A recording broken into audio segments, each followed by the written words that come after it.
Hey guys, this is kind of a random post with all sorts of updates of things that are going on around here. The first thing you may have noticed is that we are not Coffee and Cupcakes anymore. We have changed things around, and that happened when I got a channel review on the Nick Nimmin's channel review show yesterday, and he did like a little quick review of my channel, and one of the big things he suggested, and that I had kind of gotten the feeling from other people's reactions to my channels when I was commenting and stuff, was that it needed to be like a more obvious name, because a lot of people were thinking that it was a food channel because it was a food name.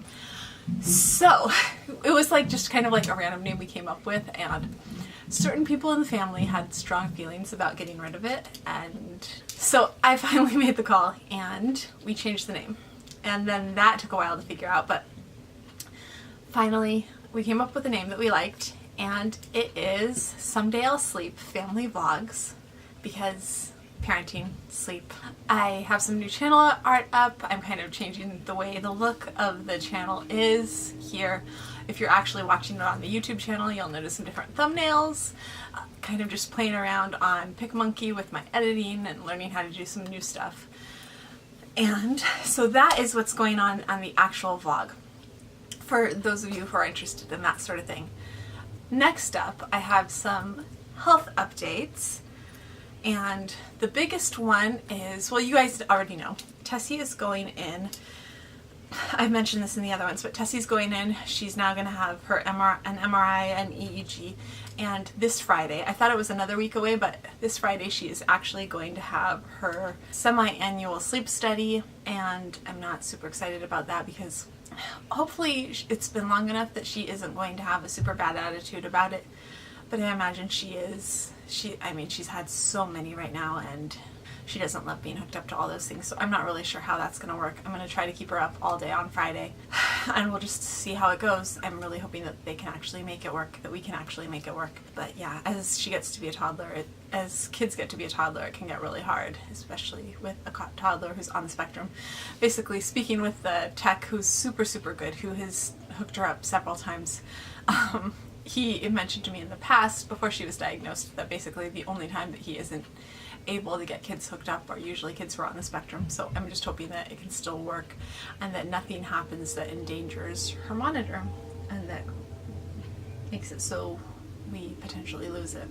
That would be really, really bad. And then next up is that I got a call on Wednesday of last week that gastroenterology could fit me in. And Patrick and James and I went to my GI appointment and saw 3 doctors, came into the room, and they ended up deciding, they said that, okay, so I've talked about this, I think, on the vlog before, how last fall I got sick. Basically, like, I had a 5K in the morning, and that night I had an over 105-degree fever, and that kicked off like 2 months of fevers, and that when I had finally, after 2 months, I got a sinus infection. They gave me antibiotics, and that finally ended the fevers. And that is when the GI problem started, and I started feeling the whole gallbladder-ish area pain going on. Anyways, the doctors thought that it is possible that all of this is some sort of inflammation, infection, or response to to whatever infection was from before, what was causing those fevers.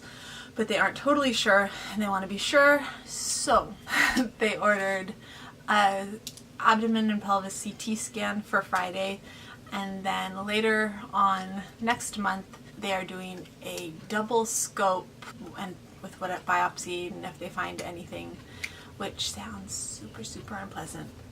So I won't get into it more than that, but basically a double scope. And so hopefully from that, maybe we'll find, well, they'll at least eliminate things and figure out if anything is going on there, or if it was just a response to whatever happened before, to whatever it was that caused that fever for 2 months. And so that will be under general anesthesia, and that's like 2 weeks after the general anesthesia thing with my general anesthesia DNC endobiopsy with my other doctor. So I guess we're at least eliminating a lot of things to see what's the heck is causing all the weirdness, and that is what's going on with me. Oh, I know, the other big appointment. Maggie has an ADOS. The ADOS is the autism test that diagnoses a person with autism. So on Wednesday or Thursday, I think it's Thursday, we're going to make sure that Maggie still has autism. I always say that.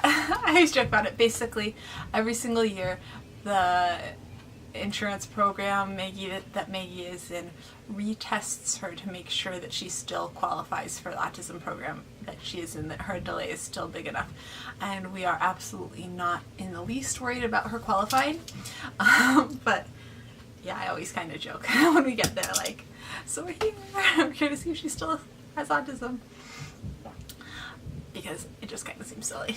On Thursday we'll be going to that, and that is kind of an update of what is going on in the next few weeks with May. Sounds like it's going to be a hectic month, and Sadie and Patrick are going to be getting ready for the dance recital, and I turned down the gymnastics dance recital. Like, the gymnastics recital, there's like it's called, not called a recital, whatever it's called.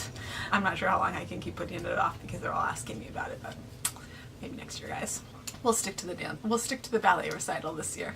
And that is the latest here.